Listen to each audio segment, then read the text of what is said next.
اللهم صل وسلم وبارك على سيدنا محمد وعلى آله وأصحابه أجمعين.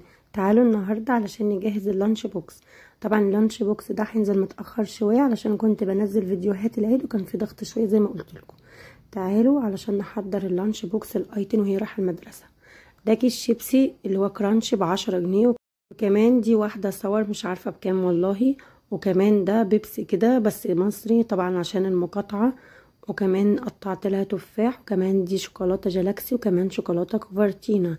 طبعا حاطه لها كام واحده كده من اللي هي شوكولاته الجواهر الجالاكسي، وكمان دي كيكايه اللي ورا دي ب10 جنيه، وكمان عملت لها سندوتشات من الجبنه. يبقى تاني اللانش بوكس عباره عن كيس شيبسي اللي هو الكبير كرانش ده ب10 جنيه، وكمان معاه بيبسي اللي هو طبعا مصري علشان المقاطعه، وكمان كيكايه كبيره زي ما انتم شايفين، وكمان اللي هو الصور، وكمان مقطعه لها تفاح بس التفاح بيسمر بسرعه بصراحه، وكمان حاطه لها شوكولاته جالاكسي وشوكولاته كوفرتينا، وكمان سندوتشات من الجبنه بطعم الجبنه الرومي، دي فيتا بطعم الجبنه الرومي.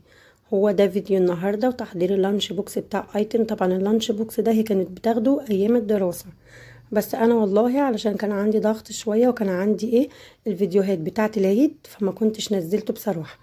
وانتظروا الايام الجايه هنزل لكم تحضير اللانش بوكس للامتحانات. طبعا انا اول حد على اليوتيوب انزل تحضير اللانش بوكس للامتحانات. اهم حاجه تفعلوا على الفيديو واعملوا لايك، اهم حاجه يا حبايب قلب اللايك علشان اللايك هو اللي بيرفع من الفيديو. عايزه افعل القناه بقى، فاهم حاجه اللايك هو اللي هيرفع من الفيديو. واستنوا افكار كتير، هنزل لكم فيديوهات جميله جدا بعد العيد ان شاء الله.